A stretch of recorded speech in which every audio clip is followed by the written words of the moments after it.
I like graphics and simulation. This is ergodic, and a visualization of it and the equation for it. If I can build it, visualize it, I know it, I can make it work. Here goes.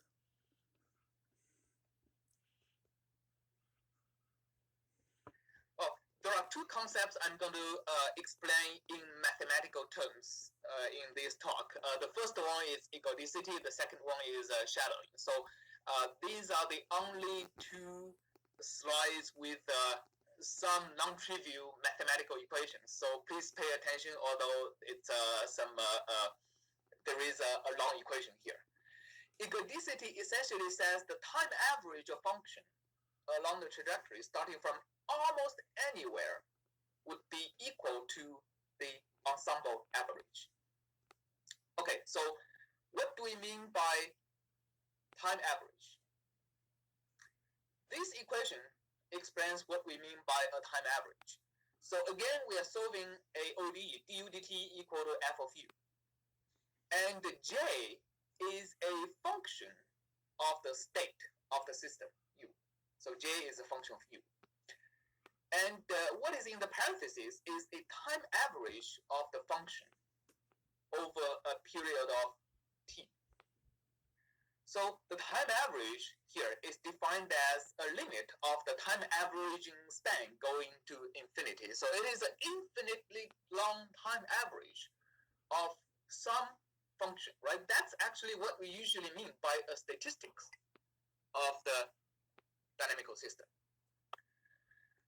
Ergodicity says that this j, or this bracket j, infinitely long time average j, it does not depend on the initial condition. If you start from almost anywhere, if you start from almost any initial condition, u at time zero, right, u at time zero, you would obtain exactly the same infinitely averaged j.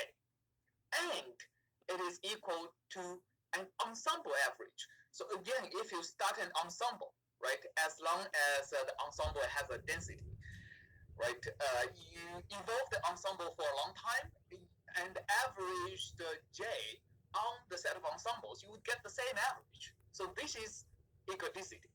And it is proven mathematically for a wide range of dynamical systems and also experimentally observed for many things, including many turbulent flows. Here, I'm giving an example of ergodicity for the Lorentz equation. So for the Lorentz equation at a set of a pretty big set of parameter ranges, you can prove ergodicity analytically. So on the left, you see the distribution of a trajectory in the x and z space when the trajectory has a length of 1,000. On the right-hand side, you see the evolution of an ensemble of initial conditions, right? Over when you evolve the ensemble, starting from a tiny square around here, you evolve for 5 seconds, and you get a distribution like that. Of course, the left and right looks remarkably different. However, when you increase the time span, on the left you increase the time span from 1,000 to 10,000, and on the right you evolve for another 5 seconds. They look more similar, right, between each other. And as you further increase the trajectory to 100,000 of length and evolve the ensemble for 50 time units, they look identical. On the left, it is a distribution of a single trajectory over a long time. On the right, it is the instantaneous distribution of a large ensemble. I think I used something like 500 million points for the ensemble. The distribution looks identical. If the distribution looks identical, then any function, right, that operates on the distribution. I mean, you can write the time average, right, as the distribution coupled with the function j in both cases. So if the distribution looks like the same, then for any function, the time average would be equal to the ensemble average. So egodicity is true, then if you perturb the initial condition for any amount, not just a small amount, the statistics would not be changed at all, right? That's one of the arguments for a butterfly effect not being able to affect the climate.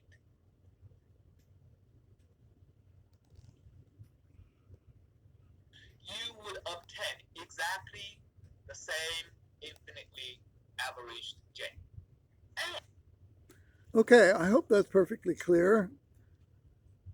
In order to determine the behavior of all eyes as sophisticated systems, you need to understand this way of measuring the behavior of all eyes starting at birth. If we're knowledgeable and willing to accept science and facts for the meta eye, as I describe it, all eyes are dynamic. They're not bad cameras, but it takes a long time to understand and accept science for what it is. So enjoy and add your own commentary if you think this hypothesis is wrong for the eye's behavior. Thank you.